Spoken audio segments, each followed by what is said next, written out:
warahmatullahi wabarakatuh. Waalaikumsalam warahmatullahi wabarakatuh. Selamat pagi semuanya. Oke, boleh. Kalau misalnya saya bilang selamat pagi, boleh jawabnya pagi-pagi, semangat pagi. Militer. Ayo, selamat pagi semuanya. Sebelum kita memulai pelajaran hari ini, yang sebaiknya doanya akan saya pimpin. Berdoa dimulai. Berdoa dicukupkan. Oke, mungkin mau tanya dulu sebelum kita mulai pelajarannya. Apakah teman-teman semuanya hadir? Mentalisnya siapa ya? Saya Pak. Boleh. Hadir Pak, hadir semua. Oke, terima kasih Irma. Mungkin kita lanjut aja untuk pelajaran hari ini. Jadi kita kalau tadi sebelumnya kita udah belajar mengenai layar perbankan, kita sekarang belajar mengenai aplikasi keuangan dengan detail materi itu kelas piutang, persediaan dan juga penjualan. Oke, mungkin ini adalah isinya yang akan kita pelajari hari ini. Yang pertama itu ada tujuan pembelajarannya, yang kedua itu ada materi kelas, yang ketiga ada materi piutang, lalu ada ice breaking juga, lalu ada materi persediaan dan juga yang terakhir ada materi penjualan. Oke, mungkin yang pertama dulu untuk tujuan pembelajaran itu sendiri. Setelah mengikuti pembelajaran hari ini diharapkan peserta ini mampu memahami pengertian, karakteristik serta pengelolaan kas dalam perusahaan. Yang kedua, identifikasi jenis piutang serta memahami pengakuan dan pencatatan transaksi piutang. Lalu yang ketiga, peserta ini diharapkan mampu memahami konsep persediaan, metode pencatatan persediaan serta metode penilaian persediaan yang digunakan dalam aplikasi. Lalu yang keempat, menjelaskan pengertian aset tetap dan penjualan serta faktor-faktor yang mempengaruhi perhitungan penjualan. Yang kelima, menghitung dan menerapkan metode penjualan aset tetap sesuai dengan prinsip akuntansi yang berlaku. Lalu yang terakhir, peserta ini diharapkan mampu menganalisis dan menyusun pencatatan transaksi terkait kas piutang, persediaan dan penjualan dalam kegiatan operasional perusahaan. Mungkin materi yang pertama ini akan dipimpin oleh Ibu Camah, dipersilakan. Oke, selamat pagi anak-anak. Jadi untuk materi pertama itu yang akan kita bahas ada pada karakteristik kas. Nah, kas itu adalah aset, kalau menurut akuntansi itu kas itu adalah aset yang paling liquid. Maksudnya apa? Maksudnya itu si kas itu dia aset yang paling mudah untuk dicairkan dan juga untuk ditukarkan. Nah, selanjutnya si kas ini tuh termasuk media standar pertukaran, di mana si kas ini tuh biasanya digunakan untuk alat pertukaran dengan jasa, barang ataupun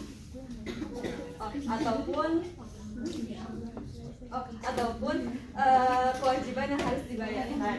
Nah, terus si kas ini pun juga dasar pengukuran dan dasar akuntansi untuk item lainnya. Jadi kayak tiap pada jurnal itu kan kita tahu ya kalau misalnya kas itu sering ditemukan, kayak misalnya dia itu hubungan sama item lainnya itu banyak si kas ini kok.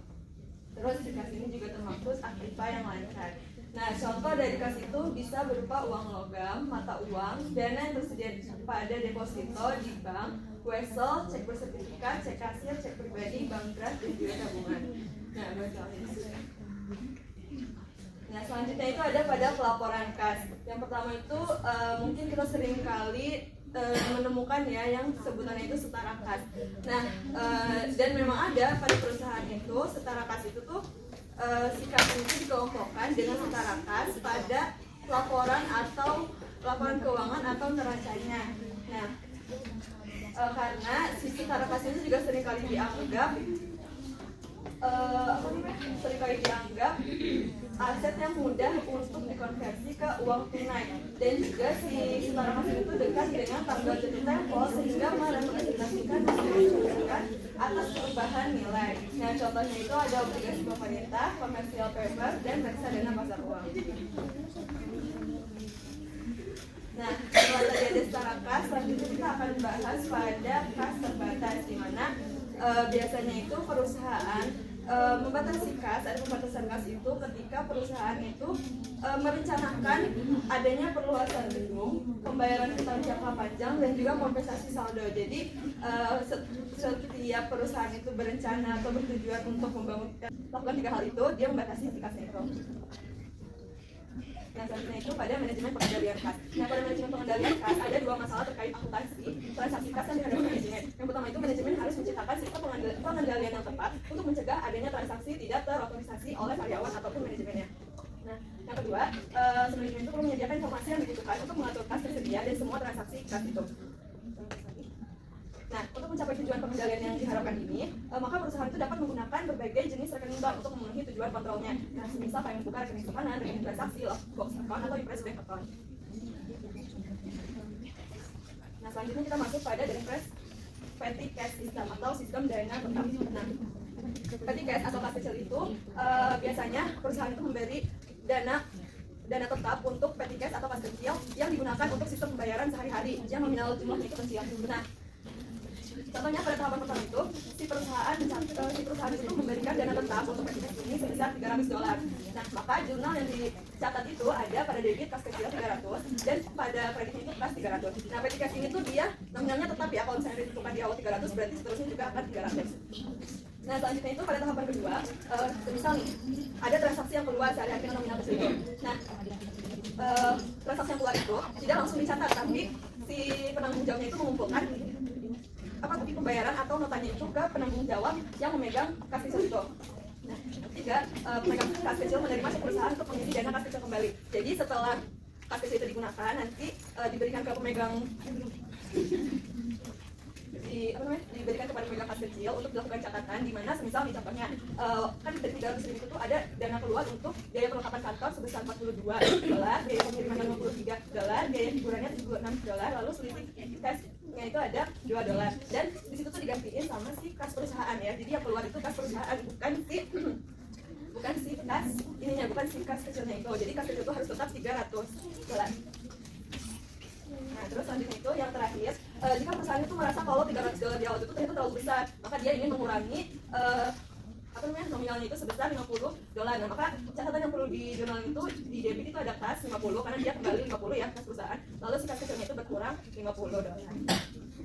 Nah, mungkin pembahasan kas itu sampai sini aja. Selanjutnya kita berlanjut ke piutang. Nah, si piutang itu adalah klaim yang diadakan terhadap pelanggan dan orang lainnya untuk barang, uang, atau jasa yang belum dibayarkan. Nah, piutang itu sendiri merupakan janji lisan dari pembeli untuk membayar barang dan jasa yang dijual. Nah, sedangkan untuk wesel tagih itu dia janjinya tertulis untuk membayar sejumlah uang pada tanggal yang telah ditentukan. Nah, pada piutang itu kan ada pengakuan piutang. Nah, gimana sih pengakuan piutang itu? Nah, pengakuan piutang itu biasanya berhubungan sama diskon dagang. Di mana misalnya untuk diskon dagang itu harga langsung disesuaikan dari daftar harga. Misalnya tuh nih perusahaan itu menjual barang sebesar 400.000. Nah, namun dia mau memberikan diskon pada hari tertentu, misalnya pada hari Senin. Kalau ada pelanggan yang membeli, maka dia akan memberikan diskon harganya sebesar 150.000. Maka itu tuh tidak diakui atau tidak berpengaruh ke catatan akuntansi. Jadinya tuh dalam catatan akuntansinya itu dia yang tercatat itu kalau misalnya udah dikasih harganya 150.000, maka yang mencatat itu tetap 150.000. Nah, 300.000-nya itu nggak tercatat 300.000 karena dia emang dari awal udah menentukan kalau misalnya pada tanggal itu dia mau memberikan diskon. Nah, selanjutnya itu pelanggan itu ditagihkan sesuai nilai bersih setelah diskon yang si 150.000 itu.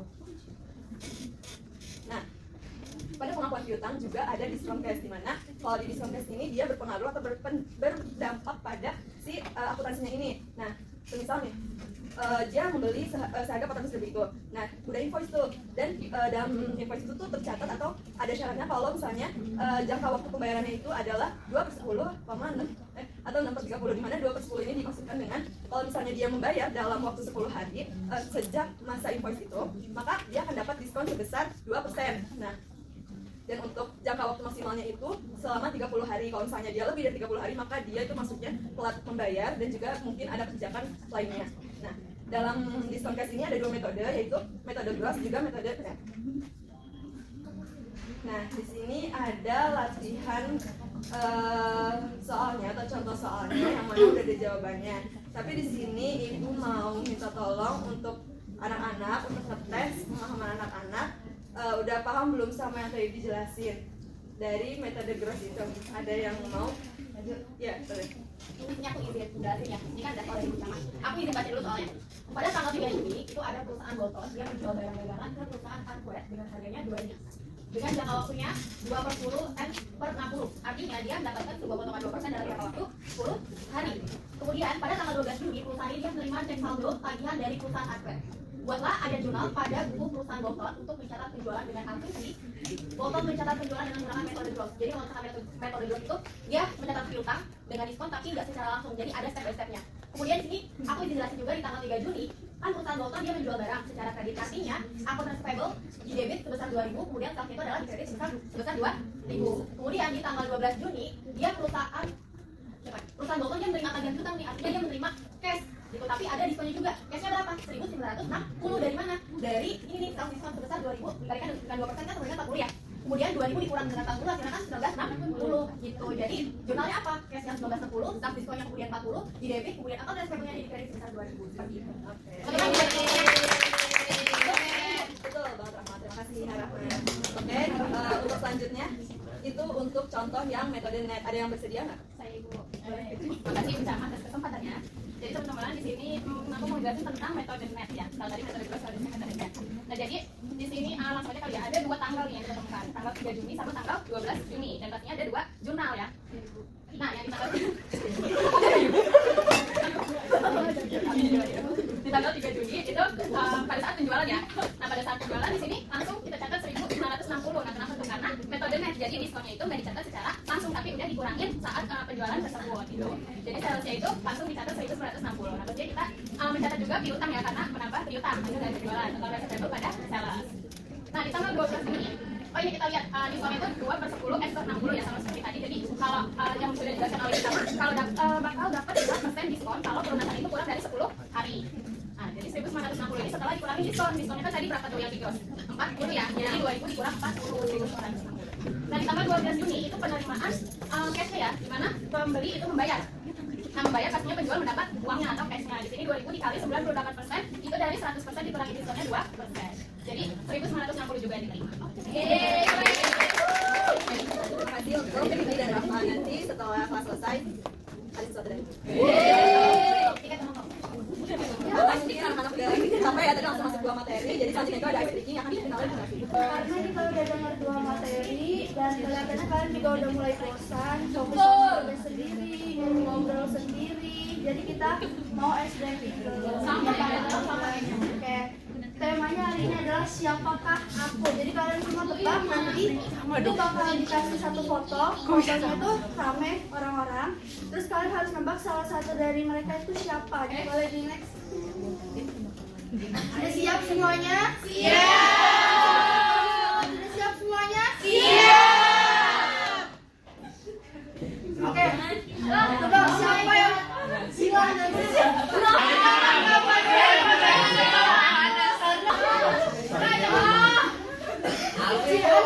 Ciri-cirinya tadi dia sudah presentasi dulu ya. Helmetku hilang ini. 1 sampai 3 ya. Gue di belakang tuh. 1, 2, 3. Yana. Pahit. Next.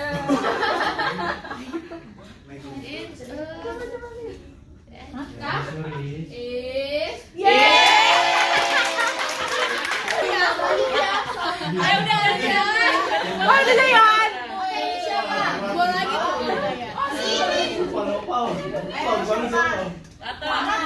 Apa masih mengingat teman sekelas kalian? Siapa ya itu ya? Ciri-cirinya dia baru saja jawab pertanyaan dari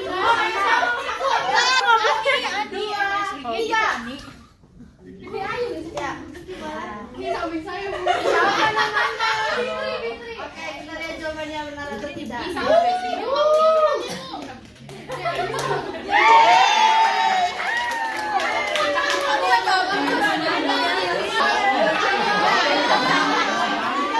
Ini kan difotoin sama cowok aku. Karena masalahnya sedikit. Siapa yang menjawab? 3.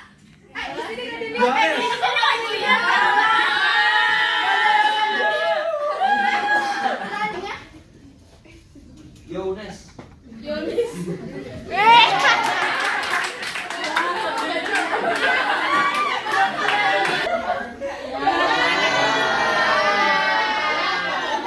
Udah mulai semangat lagi untuk mengikuti materi selanjutnya.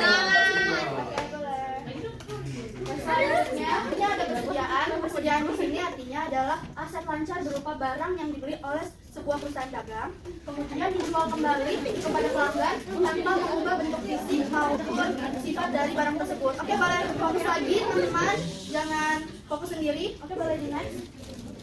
Nah, untuk persediaan sendiri menggunakan 2 metode pencatatan. Yang pertama ada perpetual, yaitu pencatatan yang dilakukan real time. Jadi setiap ada transaksi itu dilakukan pencatatan seperti itu pembelian, penjualan, retur pembelian, retur penjualan. Nah, selanjutnya itu ada metode periodik. Nah, untuk metode ini dia tidak dilakukan pencatatan secara real time. Jadi dia hanya dilakukan pencatatan di akhir saja.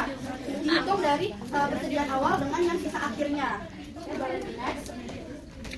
Nah, di sini ada 3 metode yang digunakan dalam metode perpetual. Ada yang bisa sebutin dan jelaskan ini 3-nya apa saja? Boleh?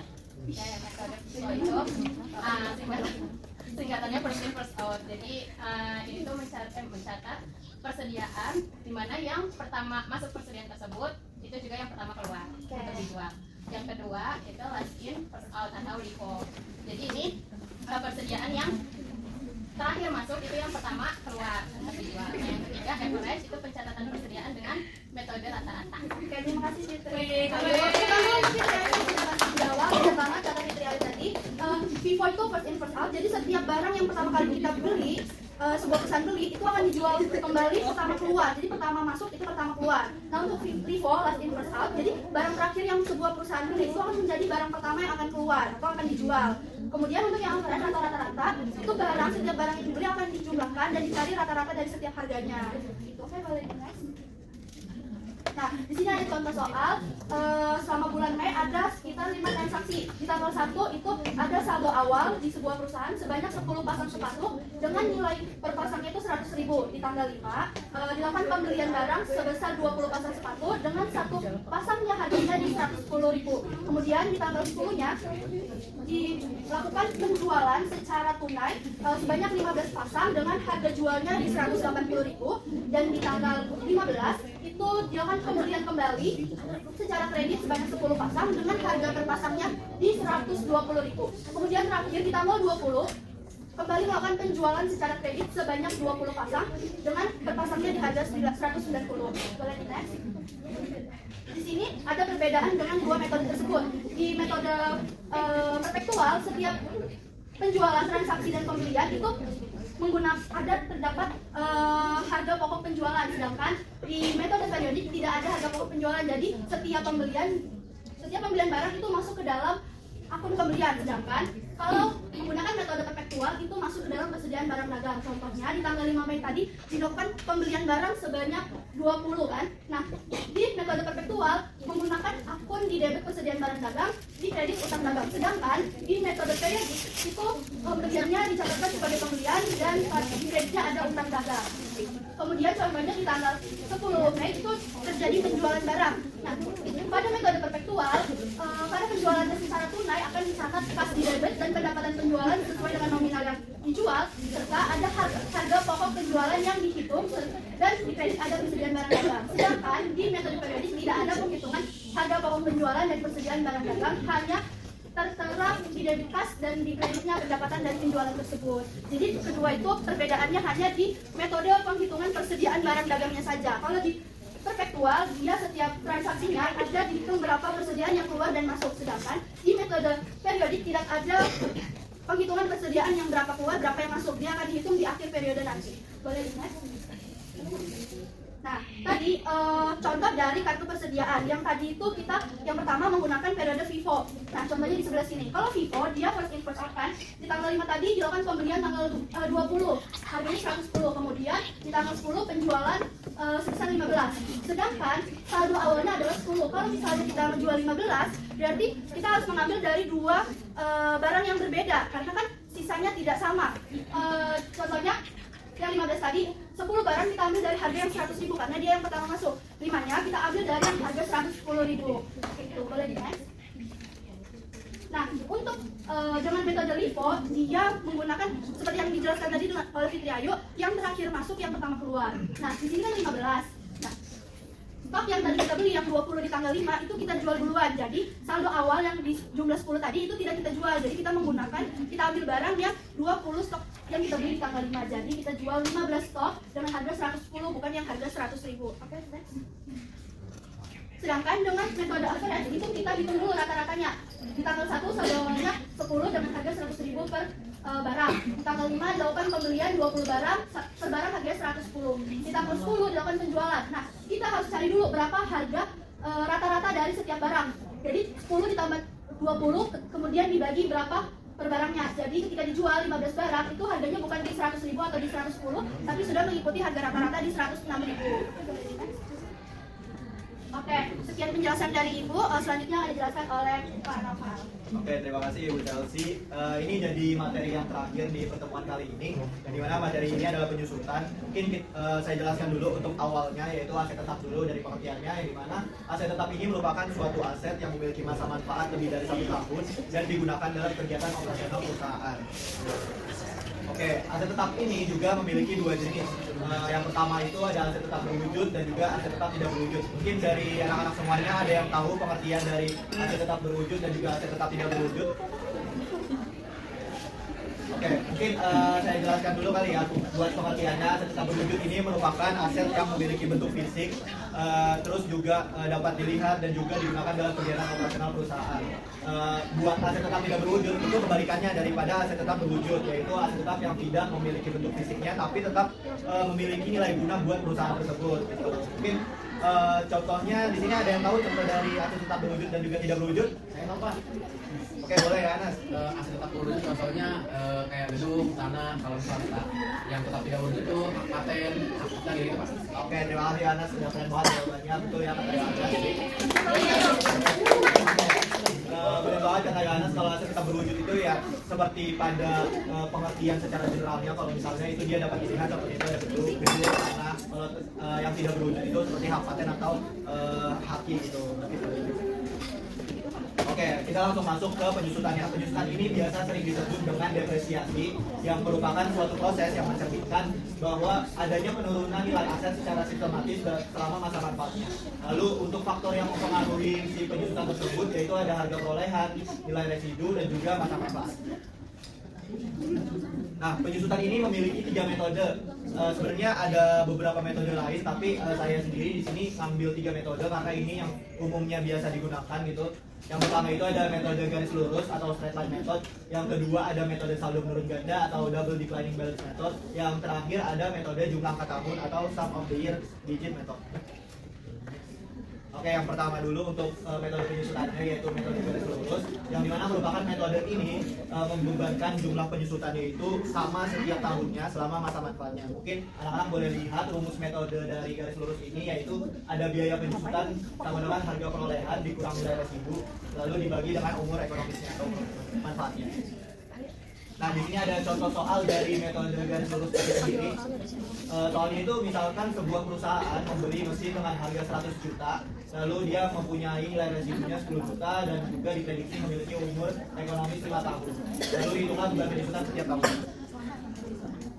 Nah, mungkin anak-anak boleh lihat dulu perhatiannya ke sini. Kalau jawaban ini perhitungannya adalah beban penyusutan tahunannya itu seperti pada rumusnya tadi. Kalau 100 juta ini adalah harga perolehannya, lalu dikurangkan dengan 10 juta itu adalah nilai residunya, lalu dibagi dengan 5 tahun itu adalah umur manfaatnya gitu. Lalu ditemukan hasilnya itu adalah 18 juta. Nah, mungkin anak-anak boleh lihat di sini ada tabel penyusutannya setiap tahunnya. Karena seperti pada pengertiannya tadi, kalau metode garis lurus itu beban penyusutannya sama gitu tiap tahunnya, maka beban penyusutannya setiap tahun itu 18 juta tetap. Nah, untuk nilai buku akhirnya sendiri ini didapat dari mana? Didapat dari harga perolehan itu sendiri dikurangkan dengan akumulasi penyusutan. Untuk tahun pertama itu 100 juta dikurangkan dengan 18 juta, hasilnya 82 juta. Tetapi pada tahun kedua, namanya juga akumulasi gitu ya.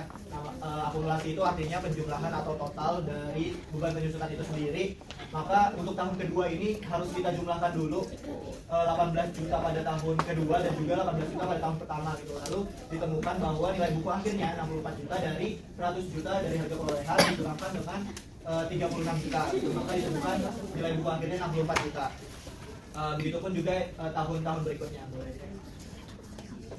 Nah, yang kedua ini ada metode saldo menurun ganda, yang mana pengertiannya ini metode yang memberikan beban penyusutan yang lebih besar di awal masa manfaat dan juga akan semakin menurun di tahun-tahun berikutnya. Nah, rumusnya juga bisa dilihat anak-anak. Penyusutan aktiva tetap sama dengan 2 dikalikan dengan 100% dibagi umur ekonomis lalu dikalikan dengan harga buku aktiva tetap. Nah, juga ada contoh soalnya. Sebuah perusahaan membeli peralatan senilai 7 juta, lalu mempunyai perkiraan nilai sisanya itu 700.000 dengan masa pakai selama 8 tahun. Lalu hitunglah beban penyusutan tiap tahunnya. Nah, mungkin anak-anak bisa dicerna dulu bagaimana perhitungannya. Tapi sebelum lihat tabelnya ini sendiri, kita harus mencari dulu tingkat penyusutannya itu. Karena seperti namanya saldo menurun ganda, maka rumusnya itu dikalikan dengan 2. Maka 2 dikalikan dengan 100% dibagi dengan 8 tahun, yaitu adalah umur manfaatnya gitu. Maka ditemukan tingkat penyusutannya 25%. Lalu untuk tahun pertama, cara mencari beban penyusutannya itu 7 juta yaitu harga perolehannya dikalikan dengan 25%, maka ditemukan tahun pertama 1.750.000.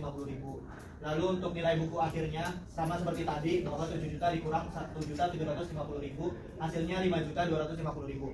Lalu untuk tahun kedua, nah ini bedanya dengan metode garis lurus. Kalau metode garis lurus tetap menggunakan harga perolehannya, tapi kalau misalnya saldo menurun ganda ini dia menggunakan nilai buku akhir daripada tahun sebelumnya gitu. Maka kita menggunakan nilai bukunya 5.250.000 dikalikan dengan 25%, yaitu 1.312.500. Maka ditemukan nilai buku akhirnya itu didapat seperti yang saya jelaskan sebelumnya, bahwa ini harus diakumulasi dulu, lalu ditemukan maka 7 juta dikurang dengan akumulasi dari beban penjusutan tahun pertama ditambah tahun kedua, lalu ditemukan nilai buku akhirnya 3.937.500.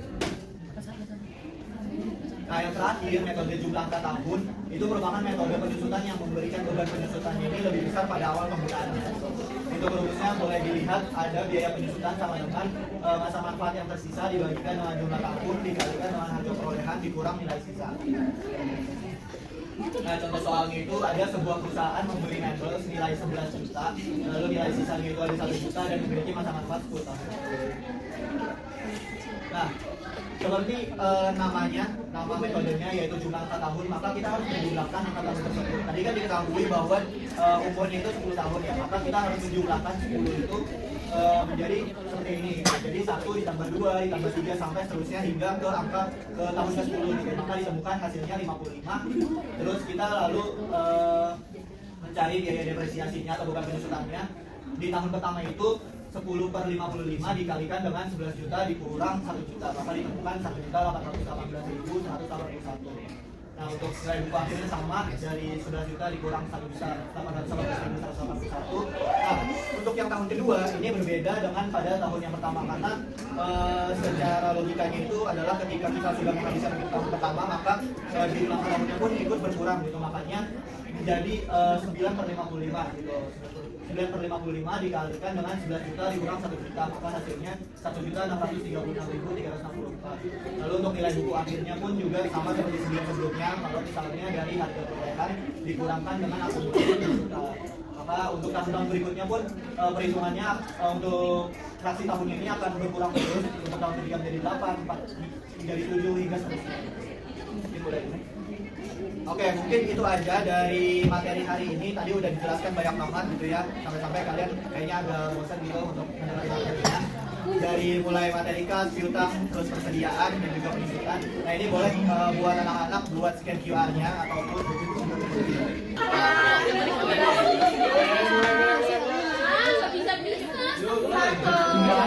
mulai ya. Jangan menyebut nama Allah.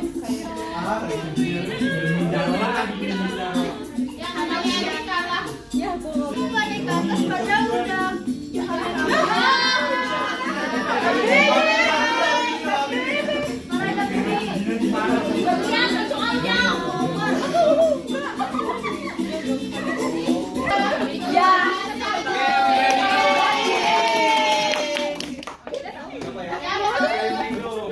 Aduh saya lagi disebutnya. Ada opat. Satu lagi aja. Jangan ikut cuy. Kan hebat kan. Sakit. Oke, yang pertama buat Sabrina buat Tata, tapi itu perwakilan aja ya.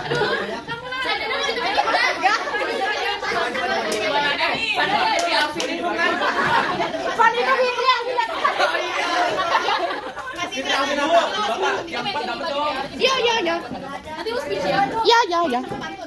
Dulu sebentar buat kita tutup materi pada hari ini. Mungkin ada yang bisa ngasih kesimpulan? Apa Rafli? Rafli mau? Oke boleh Rafli. Daripada kali ini itu ada kayak penyusutan, bagaimana kalian menjelaskan mengenai penyusutan itu ada metode jumlah angka tahun, kemudian penyusutan dari metode saldo menurun ganda, juga kayak ada piutang usaha, wesel tadi dan wesel bayar, terus juga ada perusahaan-perusahaan yang dimana tuh tadi itu menjelaskan tentang kayak juga ada piutang, sales diskon dan lain macamnya. Paling itu sih dari aku, Bapak dan Ibu. Oke, terima kasih Rafli, boleh tepuk tangan buat Rafli. Oke, mungkin segitu aja untuk pertemuan kita hari ini. Kurang lebihnya mohon maaf. Assalamualaikum warahmatullahi wabarakatuh. Waalaikumsalam warahmatullahi wabarakatuh.